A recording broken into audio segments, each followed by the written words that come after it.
आप सभी को मेरा प्यार भरा नमस्कार। आज हम सब मिलके करेंगे हवन।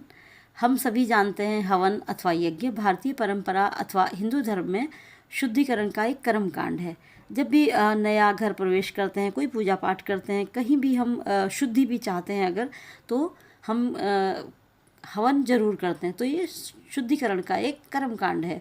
कुंड में हम अग्नि के माध्यम से इसमें हम ईश्वर की उपासना की जाती है और ईश्वर को भोग्य पदार्थ अर्पण किए जाते हैं। तो ये एक उपासना का तरीका है और भगवान को भोग लगाने का भी एक उत्तम तरीका माना जाता है। हव्य पदार्थ में अग्नि में आहुति दी जाती है। हव्य पदार्थों की ये है लकड़ी या समिधाएं कहा जाता है। ये कुंड है छोटा सा, मैंने दिया लिया था तो इसी में मैं करूँगी, क्योंकि छोटा सा हवन करना है, सूक्ष्म हवन, तो सभी चीज़ सूक्ष्म ही है, बहुत ज़्यादा ज़रूरत नहीं होती सामान की। तो छोटे से सामान में, थोड़े से सामान में ही पूजा हो जाता है, पूरा हो जाता है। तो इसमें अग्नि में आहुति देते हैं। इसके लिए लिए मैंने पतली पतली लकड़ियाँ लीजिए तो अच्छा है, समिधाएं पतली लेनी चाहिए, इनको समिधाएं कहा जाता है। अब ऑनलाइन सब मिलने लगा है, ऐसी कोई प्रॉब्लम नहीं है, लेकिन पतली लेंगे तो अग्नि प्रज्वलित होने में परेशानी नहीं होगी। ये गाय का गोबर का कंडा है, इसको कंडा कहा जाता है। ये भी ऑनलाइन प्राप्त होता है, अब तो सब कुछ ऑनलाइन मिलता है। अगर कंडा नहीं है तो रुई की बत्ती है घी की, तो मैं यहाँ रख देती हूँ, इसमें कपूर डाल देती हूँ तो अग्नि अच्छे से प्रज्वलित हो जाती है। तो कंडा नहीं मिले कोई बात नहीं है। ये येलो कलर का अष्टगंध है टिक्का, और ये है घी, देसी घी। हवन सामग्री है, ये आजकल ऑनलाइन मिलती है और इसमें सभी कुछ मिला रहता है, जैसे गेहूं है, शहद है, गुड़ है या शक्कर है, तिल है, जौ है, तो सभी कुछ, चावल है। ये हमने लिया है ये सब्स्टिट्यूट है नारियल का। सुपारी हम जो बाद में अर्पण करते हैं नारियल, हम सुपारी करेंगे क्योंकि जगह उतनी है कुंड में। तो इस जिससे आप हम सभी जानते हैं कि कितना वायु का प्रदूषण हो गया है, बहुत बीमारियां आ गई हैं, कोरोना, कैंसर, कितनी बीमारियां हैं। अब इन सब से इतनी नेगेटिविटी आजकल तो आ रही है, हर जगह से समाचार गंदा ही मिल रहा है। तो क्यों ना कुछ पॉजिटिविटी को बढ़ाया जाए और वातावरण को भी शुद्ध किया जाए और साथ में बीमारियों को भी नाश किया जाए। तो सबसे पहले करते हैं दीपक प्रज्वलित।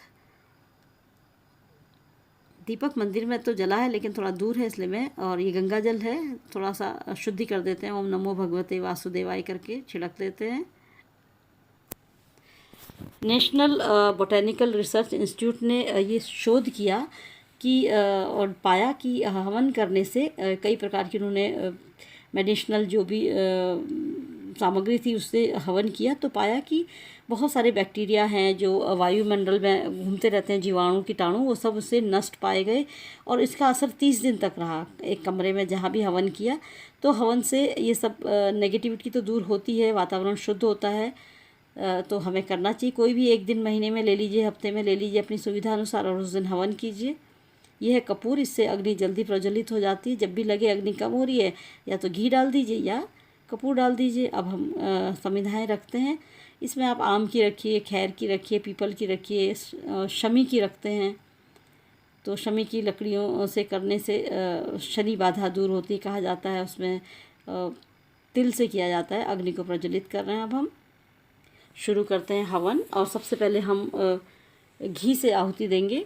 स्वाहा के बाद ही आप डालें तो अच्छा रहता है। स्वाहा एक अर्पण करने का तरीका है, एक सही तरीका है भगवान को भोग लगाने का। तो ओम, सबसे पहले अग्निदेव, ओम अग्नि स्वाहा, ओम वरुणाय स्वाहा, ओम इंद्राय स्वाहा, ओम प्रजापतिये स्वाहा, ओम सूर्याय स्वाहा, ओम सोमाय स्वाहा, ओम भू स्वाहा, ओम भुवः स्वाहा। इस तरह से सबसे पहले घी से आहुति दी जाती है। उसके बाद हम हवन सामग्री के द्वारा आहुति देंगे।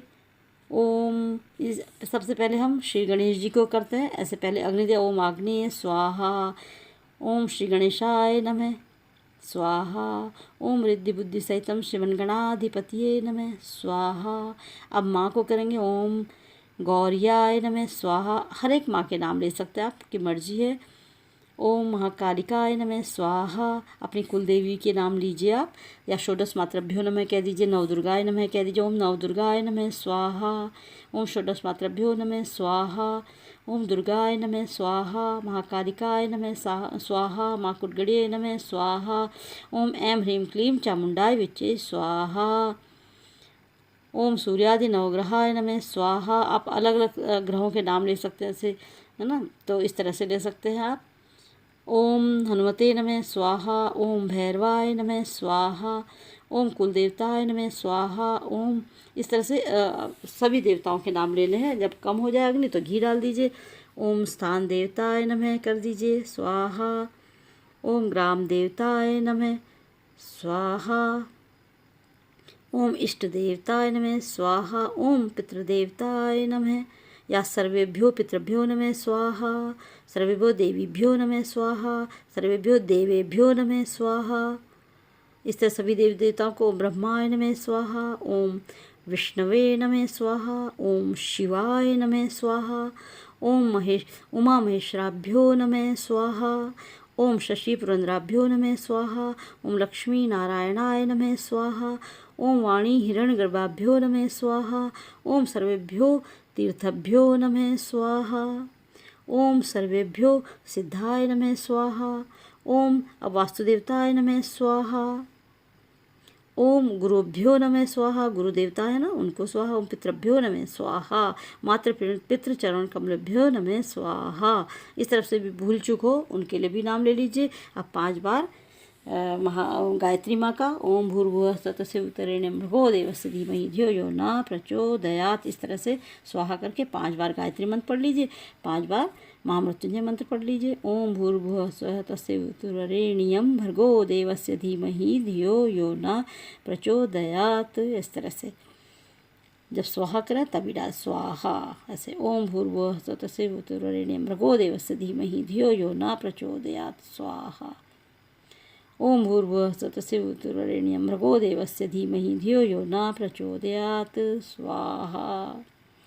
ओम भूर्भुवः स्वतः भर्गो देवस्य धीमहि धियो यो न प्रचोदयात् स्वाहा। ये मृग वाली जो मुद्रा है मृग की होनी चाहिए। अंगूठे और दोनों उंगलियों से मिला के आप तभी अग्नि में भोग को डालें। ये इस तरह की मुद्रा को अच्छा माना जाता है। अब इसी तरह महामृत्युंजय मंत्र का आप अपने आप ही 5 बार गिन लीजिएगा। और जैसे ओम त्र्यंबकम यजामहे सुगंधिम पुष्टिवर्धनम उर्वारुकमेव बंधनान् मृत्युर्मोक्षीयमामृतात् स्वाहा। बीच में आप घी से आहुति दे दीजिए। अगर लगे आपको अग्नि की ज्वाला थोड़ी कम हो रही है तो घी डाल सकते हैं। ओम हरि ओम त्र्यंबकम यजामहे सुगंधिम पुष्टिवर्धनम उर्वारुकमेव बंधनान् मृत्युर्मोक्षीयमामृतात्, ये मंत्र है। अब हम सुपारी को तिलक लगाएंगे और इसको पूर्ण आहुति दे रहे हैं हम। घी में अच्छे से डुबा लीजिए जिससे कि अग्नि अच्छे से प्रज्वलित हो जाए इसमें। अब पूर्ण आहुति है ओम नमो भगवते वासुदेवाय नमः। अब इसको बीच में डाल दीजिए बिल्कुल। जय हो। इसका भी मंत्र है ओम पूर्णमदः पूर्णमिदं पूर्णाद् पूर्णमुदच्यते पूर्णस्य पूर्णमादाय पूर्णमेवावशिष्यते। अगर नहीं आता तो ओम नमो भगवते वासुदेवाय। अग्नि का धार दे दीजिए। अब गंगा जल को घुमा के अपने आसन के नीचे डाल दीजिए। और ये काम ब्राह्मण का है। आजकल हम ब्राह्मण देवता को बुला नहीं सकते तो ये उनकी जो भी आप दे सकते हैं दक्षिणा, जब भी मंदिर जाए तभी आप दे दीजिए। जितना भी रखना चाहे क्षमा प्रार्थना। प्रभु हमसे जो भी भोग लगाने में, आरती में, मंत्र जप में, उच्चारण में किसी भी प्रकार से त्रुटि हो तो हमें क्षमा करना। इस दुनिया से हर बीमारी को दूर करना, सबके सुख स्वास्थ्य की वृद्धि करना, आयुष की वृद्धि करना, दीर्घायु करना सबको। और बताइएगा कैसा लगा। अच्छा लगा तो लाइक शेयर सब्सक्राइब जरूर।